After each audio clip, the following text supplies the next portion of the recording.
जय जगन्नाथ पिलामाने आज नूतन वीडियो को आपण मानक स्वागत। पूर्व वीडियो रे आमे व्याकरण विषय रे आलोचना करथिले। व्याकरण रो वर्ण विभाग को आमे आलोचना रो परिसरभुक्त करथिले।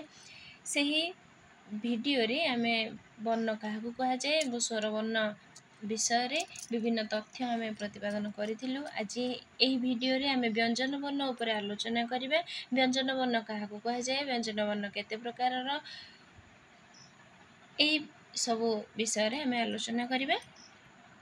ताले व्यंजन वर्ण क्या कहा जाए, जो वर्ण स्वर वर्णर साहाय्य नेई बा बिना सहायता रे उच्चारित होई पारि न थाए सही गुडी को हमें व्यंजन वर्ण कहि थांती। कारण पूर्वरु मु कहिथिली जे स्वर वर्ण हेउछि जे वर्ण गुडी को कौनसी वर्णर साहाय्य न नहीं उच्चारित होइथांती से गुड़िक हूँ स्वर वर्ण।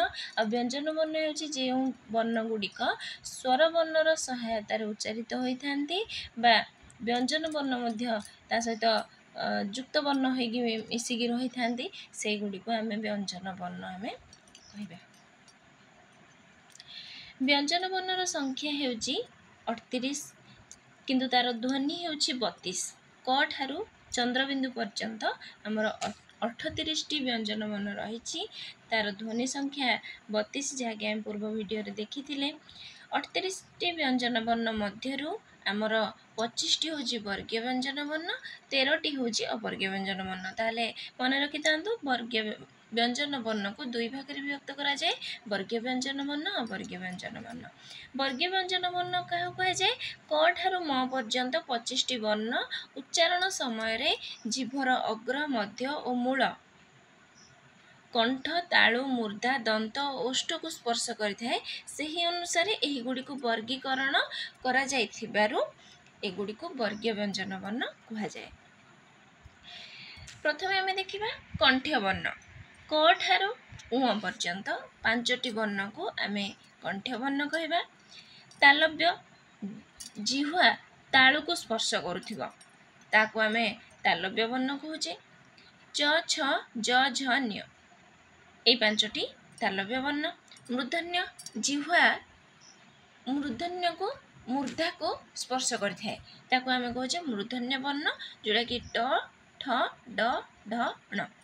तापरे दंत्य वर्ण। दंत्य वर्ण कौन ना जीभर अग्रभाग दंत को स्पर्श करुची। आपण माने उच्चारण करिकि जानि परिबे दंत को केउ भली भाबरे स्पर्श करुची जीवा। तो को वर्ण उच्चारण कला बेले जीवा दंत को स्पर्श करुची ना त थ द ध न ए 5 टी वर्ण आमे उच्चारण कला बेले जीवा र अग्रभाग दंत को स्पर्श करुची। अष्टीय वर्ण ए प फ ब भ म ए 5 टी वर्ण उच्चारण कला बेले हमर ऊपर ओठ आ तळ ओठ दुईटी जाक उभय को स्पर्श करते, तेणु ताको आमे कहिबा अष्टीय वर्ण। तापरे वर्गीय व्यंजन रो आमे देखिबा प्रत्येक वर्गर पंचम वर्ण को आमे कोन कहिबा ना नासिक्य वर्ण। उ न्य ण न म ए 5 टी को आमे नासिक्य वर्ण कहिबा।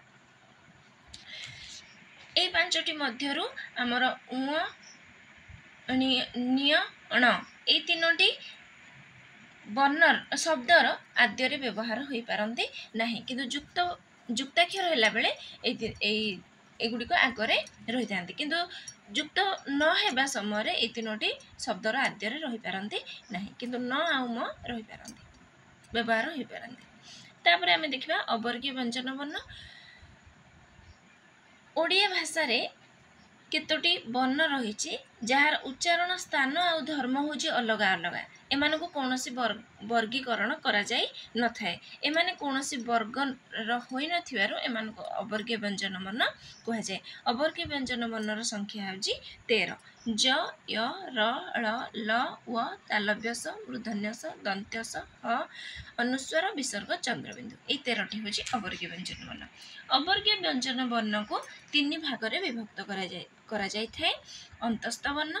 अंतस्थ वर्ण कौन ना जो वर्ण गुड़ी को उच्चारण स्थान स्वर और व्यंजन मध्यवर्ती होता है। को व्यंजन क्यों वर्ण गुड़िकर उच्चारण स्थान स्वर और व्यंजन मध्यवर्ती होता है ना अवर्गीय ज य र ळ ल आ व। तापर आमे देखिबा उष्म वर्ण। जो वर्ण गुड़िक ଯେଉଁ ବର୍ଣ୍ଣଗୁଡ଼ିକର ଉଚ୍ଚାରଣ ବେଳେ ଅଧିକ ବାୟୁ ନିର୍ଗତ ହୋଇଥାଏ। କେଉଁ ବର୍ଣ୍ଣଗୁଡ଼ିକ? ନା ତାଲବ୍ୟ ସ, ମୂର୍ଧନ୍ୟ ସ, ଦନ୍ତ୍ୟ ସ, ହ। ଏହି 4ଟି ବର୍ଣ୍ଣ ଉଚ୍ଚାରଣ ବେଳେ ଆମ ବାକ୍ ଯନ୍ତ୍ରରୁ ଅଧିକ ବାୟୁ ନିର୍ଗତ ହୋଇଥାଏ। ତେଣୁ ଏଗୁଡ଼ିକୁ ଉଷ୍ମ ବର୍ଣ୍ଣ ବୋଲି କୁହାଯାଏ। ତାପରେ ଆମେ ଦେଖିବା ଅଯୋଗବାହ ବର୍ଣ୍ଣ। ଅଯୋଗବାହ ବର୍ଣ୍ଣ କ'ଣ? ନା ଯେଉଁ ବର୍ଣ୍ଣଗୁଡ଼ିକ ସ୍ୱରବର୍ଣ୍ଣ କିମ୍ବା ବ୍ୟଞ୍ଜନ ବର୍ଣ୍ଣର ଆଶ୍ରୟ ବିନା ଉଚ୍ଚାରିତ ହୋଇପାରନ୍ତି ନାହିଁ। କେଉଁ ବର୍ଣ୍ଣଗୁଡ଼ିକ? ନା ଅନୁସ୍ୱାର, ବିସର୍ଗ, ଚନ୍ଦ୍ରବିନ୍ଦୁ।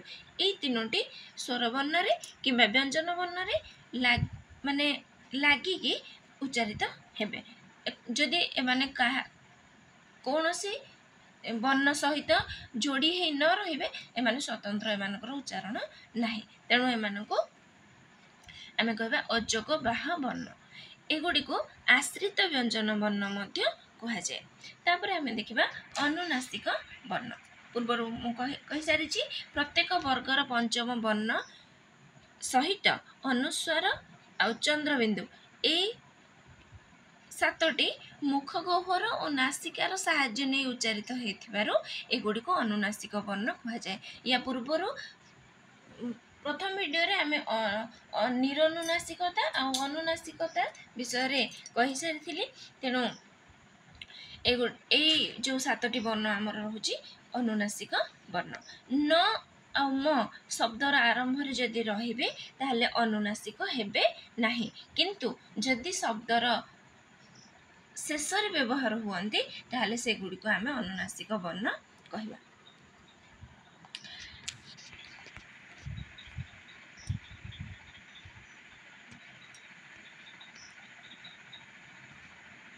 ତାପରେ ଆମେ ଦେଖିବା ଉଚ୍ଚାରଣ ସମୟରେ ବ୍ୟଞ୍ଜନ ଧ୍ୱନିର କେତୋଟି ଲକ୍ଷଣ ରହିଥାଏ। କ'ଣ? ନା ସବାଧ ବାୟୁ ପ୍ରବାହ। ବର୍ଣ୍ଣଗୁଡ଼ିକ ଉଚ୍ଚାରଣ କଲାବେଳେ ବାଧକ ସୃଷ୍ଟି ହୋଇଥାଏ। ଆଉ କ'ଣ? ନା ଅନୁନାସିକତା। ବ୍ୟଞ୍ଜନ ବର୍ଣ୍ଣ ଗୁଡ଼ିକ ମଧ୍ୟରୁ କେତେକ ଅନୁନାସିକ ହୋଇଥାନ୍ତି। ଏଇ 2ଟି ଲକ୍ଷଣ ଆମେ ଦେଖିବା। ବ୍ୟଞ୍ଜନ ବର୍ଣ୍ଣମାନଙ୍କର ଉଚ୍ଚାରଣ ସ୍ଥାନ ଦୃଷ୍ଟିରୁ ଏଗୁଡ଼ିକୁ ଓଷ୍ଠ, ଦନ୍ତ୍ୟ, ବଶ୍ଚ, ମୂର୍ଧନ୍ୟ, ତାଲବ୍ୟ, କଣ୍ଠ୍ୟ, କାକଲ୍ୟ ଏଭଳି ଭାବରେ ବିଭକ୍ତ କରାଯାଏ। ତା ସହିତ ଉଚ୍ଚାରଣର ପ୍ରକାର ଦୃଷ୍ଟିରୁ ବ୍ୟଞ୍ଜନ ବର୍ଣ୍ଣମାନଙ୍କୁ ସ୍ପର୍ଶ, ସଂଘର୍ଷୀ, ନାସିକ୍ୟ, ପାର୍ଶ୍ୱିକ, ଲୋଡ଼ିତ, ଉତ୍କ୍ଷିପ୍ତ ଓ ଅର୍ଦ୍ଧସ୍ୱର ଏଭଳି ଭାବରେ ତାକୁ ବିଭାଗୀକରଣ କରାଯାଇଛି। ତାପରେ ଆପଣମାନେ ସ୍କ୍ରିନରେ ଦେଖିପାରୁଥିବେ କେଉଁ ବର୍ଣ୍ଣଗୁଡ଼ିକୁ କେଉଁଭଳି ଭାବରେ ଆମେ ତାକୁ ଲେଖିପାରିବା। କ ହେଉଛି ଅଘୋଷ ଅଳ୍ପ ପ୍ରାଣ କଣ୍ଠ ଧ୍ୱନି।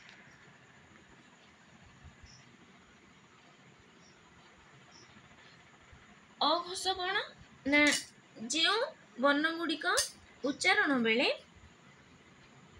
ସ୍ୱରତନ୍ତ୍ରୀ କମ୍ପିତ ହୁଏ ନାହିଁ ସେଗୁଡ଼ିକ ହେଉଛି ଅଘୋଷ। ଅଳ୍ପ ପ୍ରାଣ କ'ଣ? ନା ଯେଉଁ ବର୍ଣ୍ଣଗୁଡ଼ିକ ଉଚ୍ଚାରଣ ସମୟରେ ବାକ୍ ଯନ୍ତ୍ରରୁ ଅଳ୍ପ ବାୟୁ ନିର୍ଗତ ହୋଇଥାଏ ସେଗୁଡ଼ିକୁ ଆମେ ଅଳ୍ପ ପ୍ରାଣ ବ୍ୟଞ୍ଜନ ବୋଲି କହିବା।